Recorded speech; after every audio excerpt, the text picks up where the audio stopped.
फरहाना मुझे आज फिर इस जगह ले गई थी, लेकिन इस बार वो अपना काम नहीं, मेरे लिए मुझे यहाँ लाई थी। यहाँ आने को मेरा दिल हरगिज नहीं मानता था, लेकिन मुझे तो हर हाल में पसंद की शादी करनी थी। मैं करती भी तो क्या करती। इसके घर वाले हरगिज इस रिश्ते के लिए राजी न थे। मुझे आसिफ के अलावा और कुछ याद न रहता था। मैं जो ही इस हिंदू आदमी के घर गई, वहां तो मेरी आंखें फटी की फटी रह गई। कमरे के एक कोने में वो आदमी बैठा हुआ था। चारों तरफ धुआं ही धुआं फैला हुआ था। वो हाथ में एक माला लिए बैठा था। बड़े बड़े बाल, सामने इंसानी ढांचे की खोपड़ी, हड्डियां, लीमू और न जाने क्या क्या रखा था। मैं डरते डरते अंदर कमरे में गई। फरहाना ने कहा, बाबा जी, ये लड़की किसी काम के सिलसिले में आपके पास आई है। वो कहने लगे, हाँ मैं जानता हूँ ये क्यों आई है। आ जाओ अंदर, आ यहाँ बैठ। मैं सुनते ही वहां बैठकर घबराने लगी। मैं बोलने ही वाली थी कि वो एकदम से कहने लगा, हाँ बोल, कौन तेरी मोहब्बत के आड़े आ रहा है? कौन तेरे रास्ते की रुकावट बन रहा है? मुझे बता, तू किस लड़के से शादी करना चाहती है?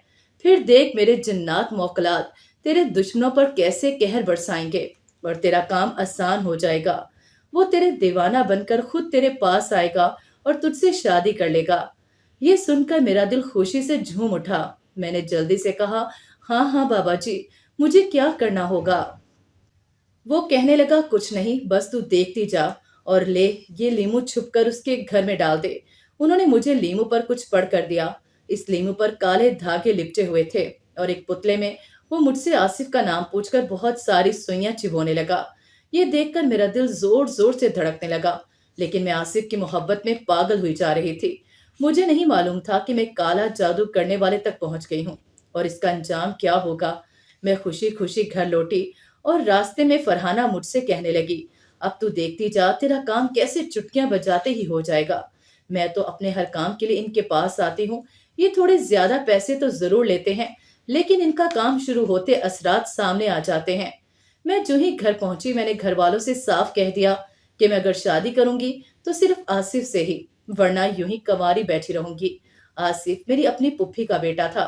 मेरे घर वाले तो इस रिश्ते के लिए राजी थे। बस आना यह थी कि शादी के लिए रिश्ता मेरी पुप्पो खुद लेकर आए। लेकिन पुप्पो तो ये रिश्ता हरगिज नहीं होने देती। हमारे घर की पुप्पी के घर से खानदानी दुश्मनी जो ठहरी थी। रात में खुशी खुशी सो गई और सुबह होते ही मैं दंग रह गई जब मैंने ड्राइंग रूम में पुप्पी को सब घर वालों के साथ बैठे देखा। वो तो मेरे ही रिश्ते की बात कर रही थी, लेकिन उनकी बस एक छोटी सी शर्त थी कि शादी तक मैं आसिफ से कोई राब्ता न रखूं। मैं तो खुशी के मारे फूली नहीं समा रही थी। रिश्ता पक्का हो गया और शादी का दिन भी आ गया। मैं शादी होकर ससुराल में आ चुकी थी। मेरी पुप्पी दबी दबी मुस्कुराहट लबों में बदली।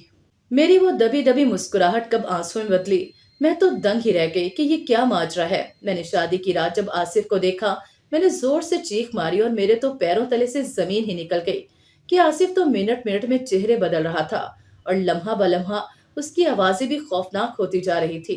वो कभी बिल्कुल सही हो जाता और कभी एक डरावनी खौफनाक हालत में दिखाई देता।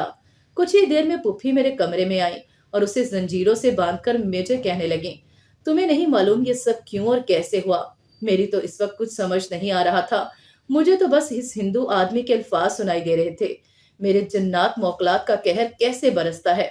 पुप्पी ने कहा, ये तुम्हारी सजा है। आज मेरे बेटे का ये हाल तुम्हारी वजह से हुआ। तुम इससे शादी करना चाहती थी, अब इसकी बीवी बनकर रहो। मैं पुप्पी के पैरों में गिरकर उनसे माफी मांगने लगी। वो कहने लगी, जिस रात तुमने इस पर काला जादू करवाया, उस रात आसिफ ने इस खौफनाक रूप में मेरी जान तक लेने की कोशिश की। मैं इस वक्त तो बहुत डर गई थी, लेकिन जो ही उसने कहा कि मैं तुझे एक ही शर्त पर जिंदा छोड़ूंगा कि मुझे वजीहा से शादी करनी है, मैं समझ गई थी ये काम तुम्हारा है। मैंने तुम्हें इस हिंदू आदमी के घर जाते देख लिया था जो काला इलम करता है। मैंने तुम्हारी शादी तो आसिफ से करवा दी, लेकिन अब तुम्हें आसिफ को ऐसी हालत में सारी जिंदगी भुगतना होगा, क्योंकि इस जादू का तोड़ करना नामुमकिन है और ये इतना खतरनाक है कि ये आसिफ के लिए जानलेवा साबित हो सकता है। अगले रोज मैं जैसे इस हिंदू आदमी के घर पहुंची, वो वहां से फरार हो चुका था और न जाने कितने लोगों के पैसे लूट कर गया था। और इस काले जादू के जरिए जन्नात मौकलात का कहर आसिफ पर हमेशा के लिए छोड़ गया। उस दिन के बाद मुझे फरहाना भी दोबारा न मिली। मुझे मेरे किए की सजा मिल चुकी थी।